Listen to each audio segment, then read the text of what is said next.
ኣብ ማእከልኩም ዝፀበቦ እንተሎ ይጸልይ ያዕቆብ ምዕራፍ 5 ፍቅዲ 13 ሰላም ስድራ እግዚአብሔር አምላክ ከመይ ኣለኹም እቲ ቅዱስ እግዚአብሔር አምላክና ይሓልየናዩ ይፈትወናዩ የፍቅረናዩ ኣብ ኩሉ ጉዕዞ ህይወትና ድማ ምስኡ ንክንህሉ ይደልየና ማለት እዩ ስለዚ ኣብ ሓጎስና ኣብ ሓዘንና ኣብ ኩሉ እንትናና ኣብ ምርካብና ኣብ ምስኣና ምስ እግዚአብሔር አምላክና ኩሉ ግዜ ርክብ ክህልወና ይደሊ ዝፈጠረና ዝደኮነና ከም መልክዑን ከም ምስሉን ገይሩ ፈጢሩ ህይወት ዝሃበና እግዚአብሔር አምላክና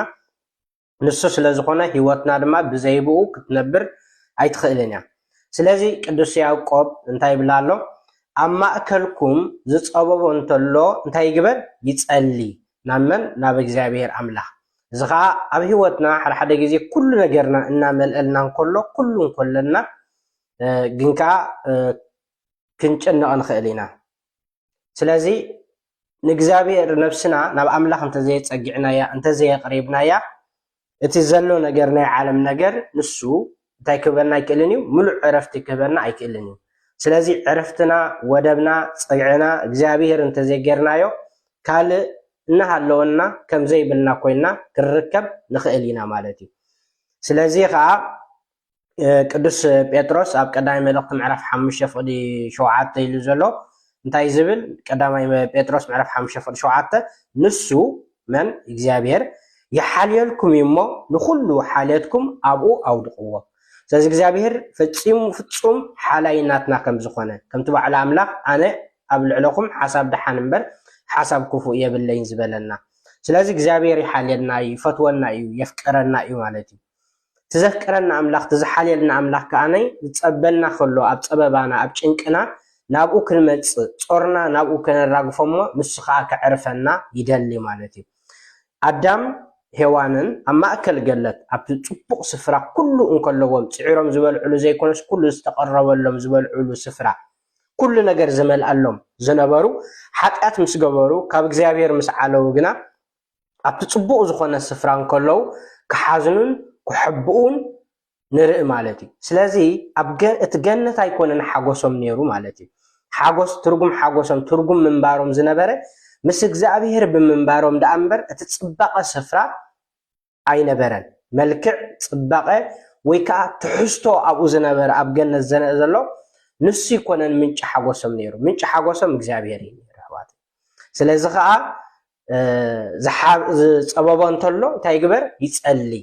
ምክንያቱ እግዚአብሔር ሓጎስና ዝህበና ጎይታና ከዓ እንሆ ኣነ ሓጎሰይ ይህበኩም ኣለኹ እቲ ኣነ ዝህበኩም ሓጎስ ግና ከምቲ ዓለም እትህበኩም ሓጎስ ኣይኮነን ምክንያቱ ኣብ ህይወትና ብዙሕ ነገር ንደሊ ኢና ጉዕዞ ህይወትና በቃ እግዚአብሔር አምላክ እዚኣ ተሂብካልኒ እዚኣ ተስሊጥካልኒ ንብሎሞ ንረክብ ኢና ግን ከዓ ብኡ ቢልና ከዓ ኩሉ ግዜ ሓጎስ ኣይኮነልና በቃ ወላ ክንደይ ጸሊና እግዚአብሔር አምላክ በቃ እዚኣ ተገርካለይሲ እንታይ ምኽብለካ እንታይ ዘይገበርካለይ ክብለካ ኢልና እውን ዝረኸብናዮ ነገር እኳ ፈፂሙ መሊኡ እውን ዕረፍቲ ይበና ስለዚ እቲ ዝረኸብናዮ ነገር ዘይኮነሲ እግዚአብሔር በዓሉ እዩ ናትና ዕረፍትና ወደብና ስለዚ ከዓ ጎይታ ከዓ ብዘይበኣይ ወላ ሓንቲ ኣይትገብሩን ኢኹም ኢለና ስለዚ ክእለትና ሓጎስና ምንጭ ወደብና መዕረፊና ኩሉ እንትናና ንገብሮ ነገር እውን እንኽእሎ ብሓይሉ እሞ ስለዚ ኩሉ ዘለና ዘበለ ጾርና ናብኡ ከነራግፎ ንሱ ከዓ ከዕርፈና ኣቱም ኩልኩም እትፅዕሩ ጾር ዝኸበደኩም ናባይ ንዑሞ ኣነ ከዕርፈኩም ኣቱም ኩልኩም እንታይ ትገብሩ ጾር ዝኸበደኩምን እትፅዕሩ ዘለኹም ኢላ እቲ ዝፅዕር ዘሎ ዝጋደል ዘሎ ሰብ እቲ ጾር ዝኸበደ ሰብን እግዚአብሔር ንሱ ከዕርፈና ዝኽእል ወደብና አምላክ እሞ ስለዚ ናብዚ ወደብ እዚ ናብዚ አምላክ እዚ ክንቀርብ ይግባአና ስለዚ ነፍስና ምግቢ ናይ ስጋ ጥራይ ዘይኮነስ ናይ ቃል አምላክ እውን የድልያ ትጸሚያ የድልያ ምግቢ ስለዚ ካብዚ ጭንቀት እዚ ካብዚ ነገር እዚ ተጋላጊልና ፈውሲ ክንረክብ ምስ እግዚአብሔር ሓጎስ ክኾነልና ከምቲ ጎይታ